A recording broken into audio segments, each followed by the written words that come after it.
आप देख रहे हैं अनहोनी। अनहोनी में आज की कहानी हमारे साथ शेयर की है प्रीतम जी ने। तो चलिए बढ़ते हैं आज की इस कहानी की ओर। रात के 2 बज रहे थे। मेरी बाइक पूरी रफ्तार से गांव के रास्ते पर दौड़े जा रही थी। रास्ता पूरी तरह से सुनसान और अंधेरे में डूबा हुआ था। रह रहकर बस रात कीड़ों की आवाज़ें ही मुझे सुनाई पड़ रही थीं। अंधेरा तो इस कदर छाया हुआ था कि मेरी बाइक की हेडलाइट भी कम पड़ रही थी। दरअसल मेरे भाई शहर से आने वाले हैं और उनकी ट्रेन रात के 2:30 बजे गांव के स्टेशन पर पहुंचेगी। तो मैं उन्हीं को लेने स्टेशन जा रहा हूं। मेरे घर से स्टेशन करीब आधे घंटे की दूरी पर है, इसलिए मैं आधा घंटा पहले यानी रात के 2 बजे ही अपने घर से निकल गया। भैया शहर में काम करते हैं, जिस कारण वो 2-3 साल बाद करके ही गांव आते हैं। इस बार भी भैया 3 सालों के बाद घर वापस आ रहे थे। तो उनके आने की खुशी में हम सभी घर वाले काफ़ी खुश थे।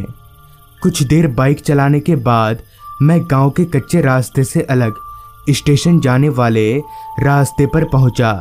तो वो रास्ता और भी ज़्यादा सन्नाटे से घिरा हुआ था। दूर दूर तक मेरे अलावा कोई इंसान तो दूर परिंदा तलक भी दिखाई नहीं दे रहा था। खैर मैं किसी तरह बाइक चलाकर स्टेशन पहुंचा तो अभी तक भैया की ट्रेन आई नहीं थी। करीब 10 मिनट स्टेशन पर बैठने के बाद ट्रेन आ गई। ट्रेन के रुकते ही उस ट्रेन से भैया के अलावा और कोई नहीं उतरा था। मैं चलकर भैया के पास गया और उनके हाथों से बैग लेकर उनके साथ स्टेशन से बाहर निकला और बाइक स्टार्ट करके घर की तरफ आगे बढ़ने लगे। चलते चलते हम दोबारा से उसी सुनसान रास्ते पर आए तो इतना सन्नाटा देखकर भैया ने कहा, अरे प्रीतम, अभी भी गांव बिल्कुल नहीं बदला ना? जिस पर मैंने कहा, नहीं भैया, अब तक तो नहीं बदला। इतना बोलकर अभी मैं बाइक भगा ही रहा था कि तभी मेरी बाइक के सामने अचानक ही एक बूढ़ी औरत आ गई, जिसे देखकर मैंने कसकर ब्रेक मारा। इतनी जोर ब्रेक मारने के कारण मेरा बाइक पर से बैलेंस बिगड़ गया और हम जमीन पर जा गिरे।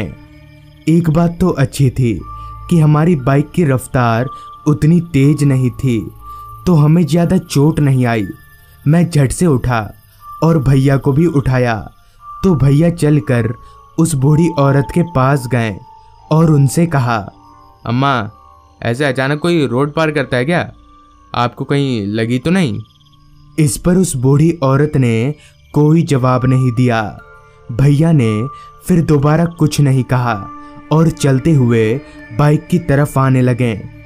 अभी भैया 2 कदम बढ़े ही थे कि तभी उस बूढ़ी औरत ने एकदम से भैया का कंधा पकड़ लिया।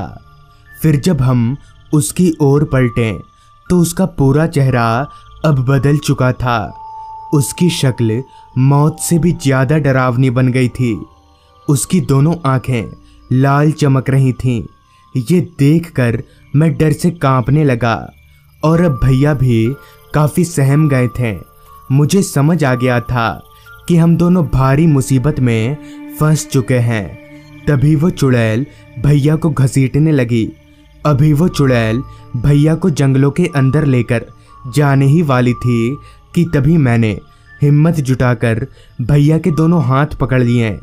मगर ना जाने क्यों मेरे पकड़ते ही उस चुड़ैल ने भैया को एकदम से छोड़ दिया। फिर हम दोनों किसी तरह भागकर घर पहुँचे और घर वालों को पूरी बात बताई, जिस पर उन्होंने बताया कि मेरे गले में माँ दुर्गा का लॉकेट है, जिस कारण वो चुड़ैल मेरा कुछ कर नहीं पाई। तो दोस्तों, ये थी आज की कहानी। अगर आपको ये कहानी अच्छी लगी हो तो चैनल को ज़रूर सब्सक्राइब करें। तो मैं आपका दोस्त आर्यन जल्द ही मिलूँगा आपसे ऐसी ही एक कहानी के साथ।